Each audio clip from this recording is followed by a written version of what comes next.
So let's talk about routine, which some of us hate, but trust me, there's a part of you that loves routine. It will make anything into a routine if it can. Think about how you learn to drive a car, or if you knit or crochet or play golf, play a sport, anything. You have practiced it to a point where it's automatic. It's a routine. It's been downloaded from your conscious thinking mind, your awareness, down into the subconscious part of you so that you can turn it on in an instant automatically, and it just runs the program. And this is how we hit the ball. This is how we shift the car. This is how we wind up where we were intending to go and can't remember how the hell we got there, because your brain has dropped down from busy beta waves into alpha waves. And that's hypnosis. And that's all it is. And so when we look at our daily lives and we look at the things that we want to change about, steno, and I'm using this as voice and stenotype, doesn't matter. It's all the same thing. Anything you want to change in your life, you're doing a routine already that you don't know about that's getting you not the results you want. So if you can, reverse engineer that, that's great. But you don't even have to do that. If you just decide what you want and come up with a protocol, a routine that reminds you on a daily basis that things are changing. If you didn't wake up and do a really quick, even 5-minute meditation, do it. Even if you don't want to, it will tell your neurology, oh God, we're doing something different. What the hell? If you can't do that, or in addition to that, as you're walking from the bed to wherever, come up with 3 things that you're grateful for, even if they're air, the fact that you woke up, and that gravity is still holding you to the earth. 3, just 3 things that you're grateful for. As you accept what you have, you open up to receiving more. Really? It's like, yeah. The feeling, the emotion, the frequency of gratitude is really high on the scale. And you don't even have to feel yourself going up to it. Just go through the process of finding 3 things you're grateful for. Sit down and journal for 5 minutes. And by journaling, I don't mean write down what you did or what you're going to do today. I mean like just a mental dump on a page of all the random, ridiculous, not ridiculous, worried, scared, happy, whatever thoughts that are going through you right now. And you will find that you can, and if you've got to do it pen to paper, magic happens when you do this. Because we're so automatic, especially with steno, that if you're doing steno or you're typing, you're going to be able to type faster than the part of you that knows can come to the surface. So if you write it down, you're forcing your brain to go into a process that shuts off part of the critical factor, although it's going to dump stuff in there too. But you're actually opening up a part of you that will give you insights and awarenesses, and that's tapping into the magic that makes it all flow. And every bit of this are little pieces that are tapping and opening up you into the power and the magic that's in you already. You were born with it. It's just a matter of, sometimes our religions, our cultures, our families make us realize that that's maybe a bad thing, because not normal to feel like you have a gut instinct to do this or do that. If you're following your bliss, if you're aware of, things around you make you happy when everybody else around you is really depressed and sad and angry, you don't fit in. So whatever you're doing, honey, you better knock it off, because it doesn't fit the paradigm here in this family. And we learn early on in our lives to just shut that stuff down, because it causes us too much trouble and angst, and it's easier to just go with everybody else. till you get to a place like steno school where you're trying to literally not just learn the theory and get it faster, but you're really actually learning about you, and you're learning about life, and you're learning all about parts of you that maybe have been hidden for a very long time. The part that is persistent, the part that's terrified, the part that is determined, the part that doubts. There's so many parts of us, and they're going like this every day. And so there's this part that's practicing, and then there's the part that takes the test that's scared, and then there's the part that fails the test that feels defeated. And you are the control behind the whole operation. And instead of being the subject, the witness, the victim of everything that's happening around you, within you, you've got to step up and like, okay, everybody out of the control room. This is my show. This is my operation, and this is where we're going. And everybody just be quiet for a minute. And some people, when you start talking to them about all the parts of you, they think you're crazy. But to that, I say, oh, poor people, because they're just aware of maybe one part of them or two. Or powering down another beer is going to make them all go away and feel so much better. And we're on a different trajectory. We're on a different path. This thing of steno school is not just getting on it and getting out. It will change you into, not into something you never were. It will take you all the way back to who you were always meant to be. It challenges you about what your strengths are, what your weaknesses are, and can you love all of that? Can you embrace all of it? Can you say, I do this thing when I fail a test, and I feel like this, and I love that about me. Oh, that sounds weird, doesn't it? I get depressed, I get down, I kick myself, I say bad things, and I love that about me. For a lot of reasons. Maybe not the least of which is that that's the part of you that shows up, that reminds you how bad you want this. That's valuable. We gotta love that part, because if you fight the parts of you that you don't like, you're going to have a longer, harder journey, because you're not just fighting the practice and the learning and the getting faster, but you're fighting yourself too. And so, and you'll hear this in a whole lot of different ways. There's accepting where you are. I hated that when I first heard it. I thought, well, I don't want to accept where I am. I want to be over there. Not understanding that if I'm here and I keep saying, but I want to be over there, and I'm not over there, that I'm basically stagnating myself here, because I cannot take the next step in front of me on the journey to get over there if I can't accept the fact that I am where I am. I'm on this step.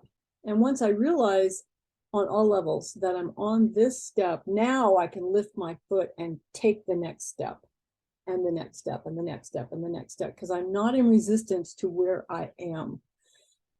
It's a strange concept, but try, if you can't figure it out mentally, just let it go. Just say, oh, Carrie says that's the way it is.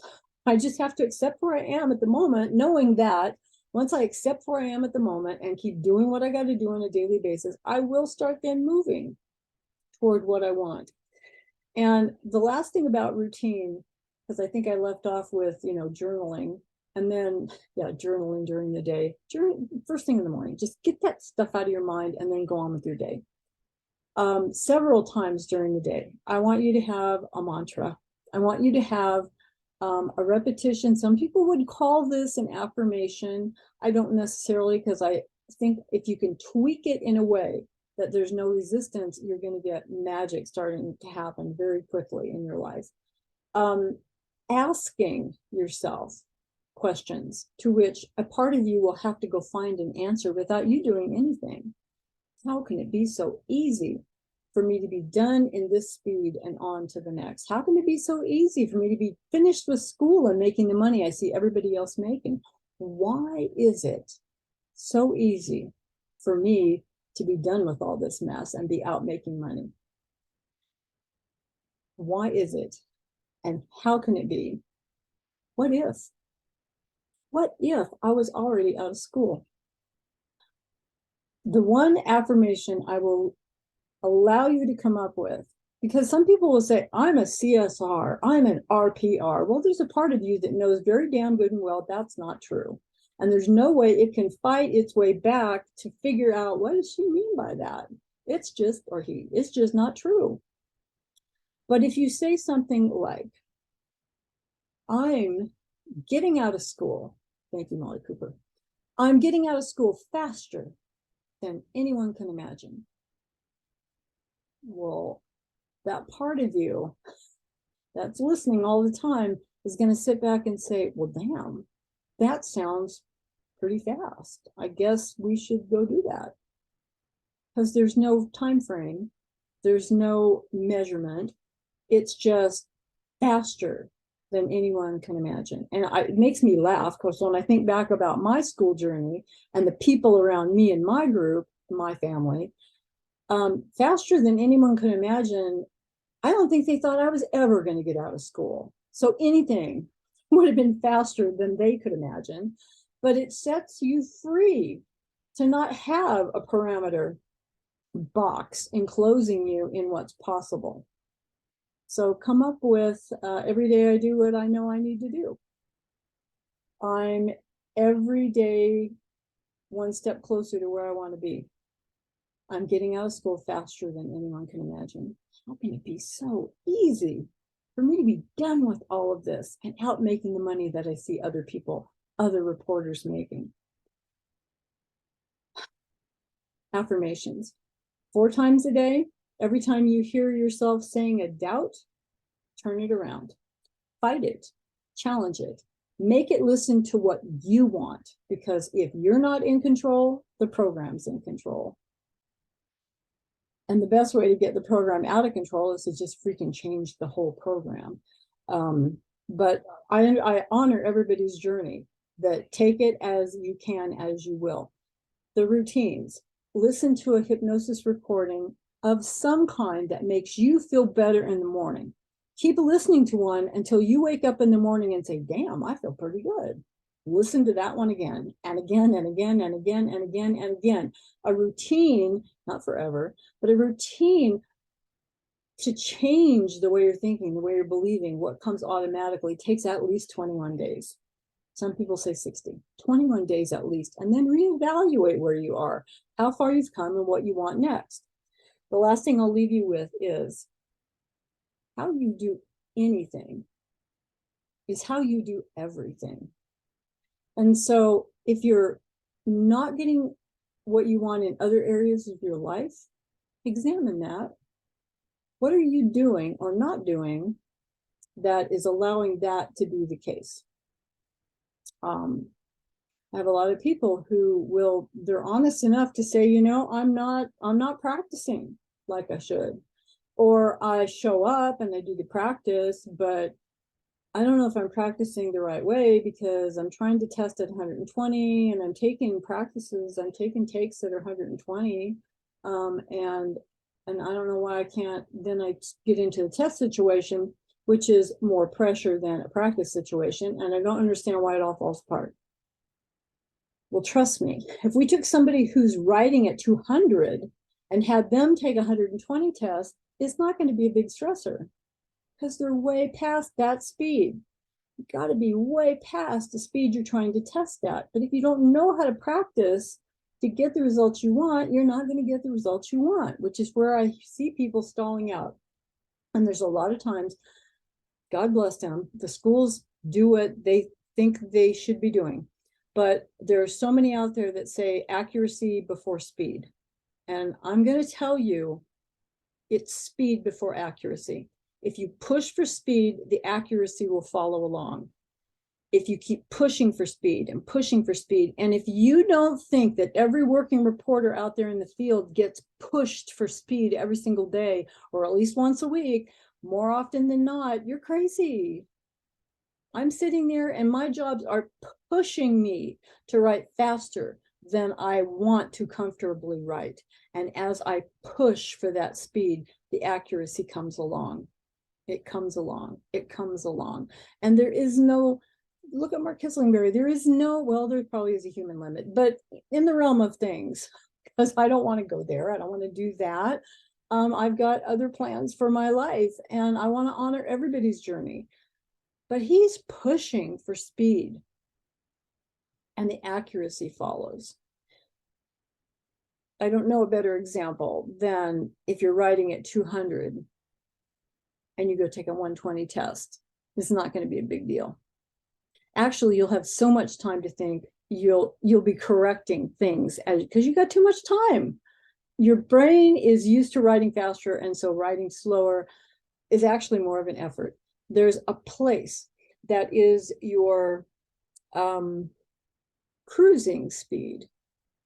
It's where you can drop into automatic without having to worry about the minute details. They just happen. It flows. It's automatic. It's the zone. It's that place we all want to be in. And you'll find out what your speed is, whether you're in 120 or you're out of school. And I mean, my cruising speed is 220. And I don't, I can probably do that pretty much, but I need breaks. But if you're at 200, you're below my cruising speed. I can go on probably indefinitely unless the material is really dense, really hard, and people are cutting each other off.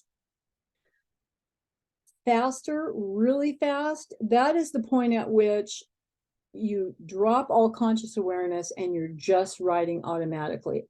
You're grabbing onto every sound and every word and going, you're going as if your life depends on it to grab every single word. A friend of mine who is into Formula One racing, I love this.